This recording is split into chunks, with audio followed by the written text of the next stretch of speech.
ഇനി ഫുട്ബോൾ വാർത്തകളിലേക്കാണ്. ഫുട്ബോളിൻ്റെ ഒരു പശ്ചാത്തലത്തിൽ നമുക്കറിയാം ലോകം തന്നെ ഫുട്ബോളിന് പിന്നാലെയാണ്. പ്രത്യേകിച്ച് ലോകകപ്പ് മത്സരങ്ങൾ ആരംഭിക്കുമ്പോൾ അതിൽ തന്നെ കേരളത്തിൻ്റെ ഒരു വികാരം എന്നത് എപ്പോഴും കേരളത്തിൻ്റെ ജനത ഫുട്ബോളിനെ കൂടുതൽ ഇഷ്ടപ്പെടുന്നവർ ആണ് എന്നതാണ്. നമ്മൾ നേരത്തെ തന്നെ ന്യൂസ് ടെൻസിൽ ഇക്കാര്യം സൂചിപ്പിച്ചതാണ്. അതായത് ലോകകപ്പ് മത്സരങ്ങളൊക്കെ ആരംഭിക്കുമ്പോൾ തന്നെ കേരളത്തിൽ ജാതി മത ഭേദമന്യേ എല്ലാ കായിക പ്രേമികളും, അത് അർജന്റീനയുടേതാകാം, ബ്രസീലിൻ്റേതാകാം, സ്പെയിൻ, ജർമ്മനി, അങ്ങനെയൊക്കെ പോർച്ചുഗലിന് ഇത്തവണ കപ്പ് കിട്ടണം എന്ന് ആഗ്രഹിക്കുന്നവർ ഉണ്ട്.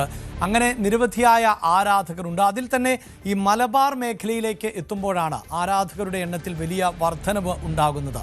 അതിനിടെയാണ് ഈ മലപ്പുറത്തെ ലോകകപ്പ് ഫ്ലക്സ് പോരിന് എതിരെ SYS സെക്രട്ടറി ആയിട്ടുള്ള അബ്ദുൾ സമദ് പൂക്കോട്ടൂർ രംഗത്ത് എത്തിയത്. അതായത് യൂറോപ്പുകാർക്കിടയിൽ പോലും ഇല്ലാത്ത ഫ്ലക്സ് ഭ്രാന്താണ് നമുക്ക് ഉള്ളത് എന്നതാണ് അദ്ദേഹത്തിൻ്റെ വിമർശനം.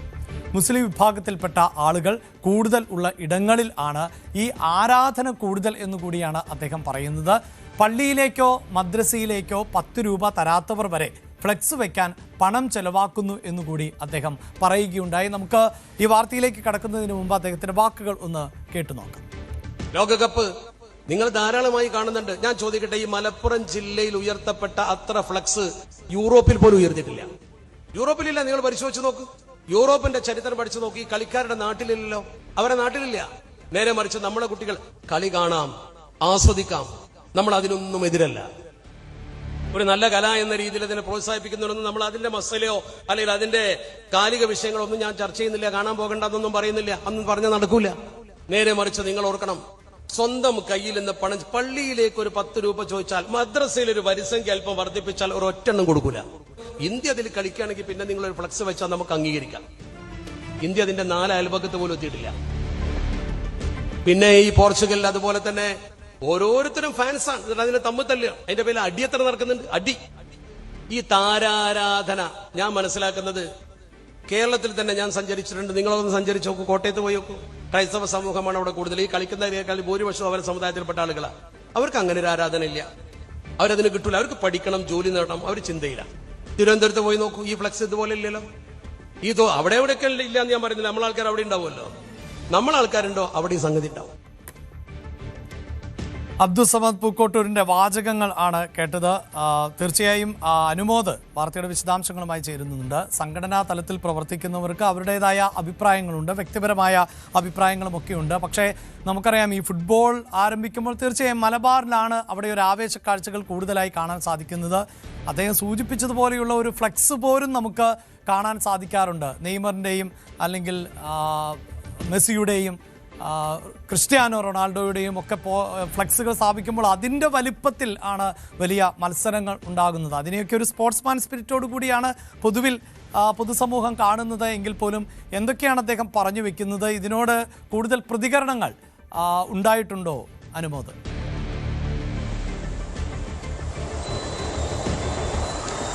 അഭിലാഷ്, അദ്ദേഹത്തിൻ്റെ പ്രസംഗത്തിൻ്റെ ഒരു ഭാഗം മാത്രമാണ് നമ്മൾ കേട്ടത്. അതിൽ കൃത്യമായിട്ട് ഇത്തരത്തിൽ ലോകകപ്പിൻ്റെ ആവേശത്തിൽ ഫ്ലക്സ് ഉയർത്തുന്നതിനെതിരെ നിശിതമായ വിമർശനമാണ് അദ്ദേഹം ഉന്നയിക്കുന്നത്.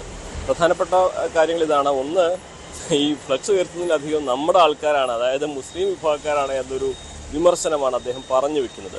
അത് പൂർണ്ണമായിട്ടും അംഗീകരിക്കാൻ കഴിയുന്ന ഒന്നുമല്ല. കാരണം ഈ ഫ്ലക്സ് കെട്ടുന്നത്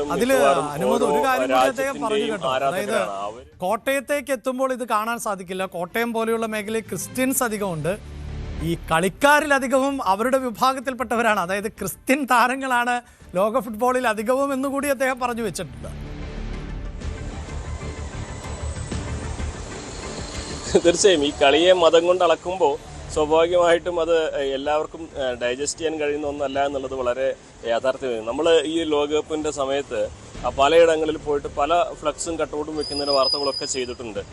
കേരളത്തിലെ തന്നെ ലോകത്തിലെ ഏറ്റവും വലിയ ഫ്ലക്സ് വെച്ച് നിലമ്പൂർ മുണ്ടയിൽ നമ്മൾ ബ്രസീലിൻ്റെയും അർജന്റീന ആരാധകർ മത്സരിക്കുന്നതിൻ്റെ വാർത്ത നമ്മൾ തന്നെ പലവട്ടം റിപ്പോർട്ട് ചെയ്തതാണ്. അവിടെ ചേർന്ന് നിന്ന ആൾക്കാരുടെ മതം നോക്കിയിട്ടല്ലല്ലോ നമ്മളൊന്നും സംസാരിക്കുന്നത്. പക്ഷേ അദ്ദേഹത്തിൻ്റെ കാഴ്ചപ്പാടിൽ മുസ്ലിം ഭൂരിപക്ഷ പ്രദേശങ്ങളിൽ അത് അല്പം കൂടുതലായിട്ട് ഉയരുന്നുണ്ട് എന്നായിരിക്കും അദ്ദേഹം ഉദ്ദേശിച്ചത്. എന്നാണെങ്കിൽ അതിനെ നമുക്കൊരു വ്യക്തിപരമായ അഭിപ്രായം എന്ന് മാത്രം ഇതിനെ കാണാം. അതിനപ്പുറം സമസ്തയുടേതോ അല്ലെങ്കിൽ മറ്റ് സംഘടനകളുടെ ഔദ്യോഗികമായ അഭിപ്രായമായിട്ട് കാണാൻ ഇതിന് കഴിയില്ല. ഇതിൽ മറ്റൊരു കാര്യം കൂടി പറയുന്നുണ്ട്. അതായത് പള്ളിയിലേക്കോ ഒരു പിരിവെടുക്കുമ്പോഴോ അല്ലെങ്കിൽ മദ്രസയിലെ ഫീസ് അല്പം കൂട്ടിയെന്ന് പറയുമ്പോഴോ ഒന്നും സഹായിക്കാത്തവരാണ് കയ്യിൽ നിന്ന് കാശെടുത്ത് ഈ ഫ്ലക്സ് എല്ലാം വെക്കുന്നത് എന്നുള്ളതാണ്. സ്വാഭാവികമായിട്ടും ഒരു മുതിർന്ന ആളുടെ, അതായത് മതപരമായ കാര്യങ്ങൾക്ക് കൂടുതൽ പ്രാധാന്യം കൊടുക്കുന്ന ഒരാളുടെ വ്യക്തിപരമായ അഭിപ്രായം മാത്രമായിട്ട് അതിനെ കണ്ടാൽ മതി. പക്ഷേ ഇതിൽ നമ്മളല്ല അഭിപ്രായം പറയേണ്ടത്. ഈ ഒരു വാർത്ത നമ്മൾ ഷെയർ ചെയ്യുമ്പോൾ തന്നെ അതിൻ്റെ താഴെ വരുന്ന കമൻറ്റുകളിൽ കൃത്യമായിട്ട് അതിനോടുള്ളൊരു പൊതുസമൂഹത്തിന് മറുപടി ഉണ്ട് എന്നുള്ളതാണ് വളരെ വ്യക്തമായിട്ടുള്ളൊരു കാര്യം. പലപ്പോഴും നമ്മൾ ഈ ഒരു പ്രസംഗത്തിൻ്റെ മുമ്പ് ചെയ്ത വാർത്തകളുടെ ലിങ്കുകൾക്ക് താഴെ വരുന്ന കമൻസുകളൊക്കെ തന്നെ കൃത്യമായിട്ടുണ്ട്. ഈ പിരിവെടുത്ത് എന്തുകൊണ്ട് ഇത് ചെയ്യുന്നതിന്, എന്തിനാണ് ഈ ഒരു മതപുരോഹിതരെ മതപണ്ഡിതരെ എതിർക്കുന്നത് എന്ന കാര്യം, അവരും ഇതിനൊട്ടും മോശമല്ലല്ലോ എന്ന ചോദ്യമൊക്കെയാണ് ആ കമൻറ്റുകളിലൊക്കെ ഉയരുന്നത്. അതായത് എന്തെങ്കിലും ഒരു പരിപാടി സംഘടിപ്പിക്കുമ്പോൾ എല്ലാ മതസംഘടനകളും വലിയ ഫ്ലക്സുകളും വലിയ ബോർഡുകളൊക്കെ വെക്കുന്നുണ്ടല്ലോ, അപ്പോഴൊന്നുമില്ലാത്ത ഈ വിമർശനം എന്തിനാണ് ഈ ഫുട്ബോളിൻ്റെ സമയത്ത് എന്നാണ് ചോദ്യം ഉയരുന്നത്. എന്നാണെങ്കിലും ഈ മതത്തെ ഫുട്ബോളുമായി കൂട്ടിക്കെട്ടുന്ന തരത്തിലേക്ക് നമുക്ക് അങ്ങനൊരു വിമർശനത്തെ അംഗീകരിക്കാനാകില്ല. അദ്ദേഹത്തിൻ്റെ വ്യക്തിപരമായ അഭിപ്രായം പറഞ്ഞു എന്നുള്ളതാണ് ഒരു കാര്യമായിട്ട് നമുക്ക് എടുത്ത് പറയേണ്ടത്. രണ്ടാമതായിട്ട് ഫ്ലക്സുകളുടെ യുദ്ധം, അത് നമുക്ക് മലപ്പുറം ജില്ലയിലും കോഴിക്കോട് ജില്ലയിലൊക്കെ സഞ്ചരിച്ച കൃത്യമായിട്ട് മനസ്സിലാകും. ഒരു സാധാരണക്കാരൻ്റെ നിരീക്ഷണ നിലയിൽ തന്നെ അങ്ങനെ വേണമെങ്കിൽ പറയാം. എല്ലായിടത്തും ഫ്ലക്സുകൾ, ആകാശം മുട്ടയുള്ള കട്ടൗട്ടുകളും ചുമരുകൾക്ക് കാഴ്ച മറച്ചുകൊണ്ട് ഫ്ലക്സുകളൊക്കെ നിറഞ്ഞിട്ടുണ്ട്. ഇതിൽ പ്രകൃതിക്ക് അനുയോജ്യമല്ലാത്ത ഫ്ലക്സുകൾ ഉണ്ടോ എന്നുള്ളത് സ്വാഭാവികമായിട്ട് ഉയരാവുന്ന ഒരു ചോദ്യമാണ്. ഈ ഫ്ലക്സ് കൊണ്ട് യുദ്ധം കൊണ്ടുള്ള ദോഷം, ഒരുപക്ഷെ പ്രകൃതി മലിനീകരണം ഉണ്ടാകുന്നുണ്ടോ എന്നത് സ്വാഭാവികമായിട്ട് ഉയരുന്ന ഒരു ചോദ്യമാണ്. അങ്ങനെ ഒരു സാധ്യതകൾ, അത്തരത്തിലൊരു വിമർശന സാധ്യതകൾ നമുക്ക് കുറെ കൂടി ആരോഗ്യപരമായിട്ട് തന്നെ അങ്ങനെ ഒരു വിമർശനമാണ് ഉയരുന്നതെങ്കിൽ കാണാം. പക്ഷേ ഇത് തീർച്ചയായിട്ടും അദ്ദേഹത്തിൻ്റെ വ്യക്തിപരമായ അഭിപ്രായമാണ്, അദ്ദേഹത്തിന് സ്വാതന്ത്ര്യമുണ്ട്, അതിനെ അനുകൂലിക്കുന്നവരുമുണ്ട്. പക്ഷേ ലോകകപ്പിൻ്റെ സമയത്ത് ഇത്തരത്തിലൊരു വിമർശനം ഉയർത്തുന്നത് കായിക പ്രേമികളെ സംബന്ധിച്ചിട്ടും അംഗീകരിക്കാൻ കഴിയുന്ന കാര്യമാണെന്ന് പറയാനാകില്ല. അഭിലാഷ്.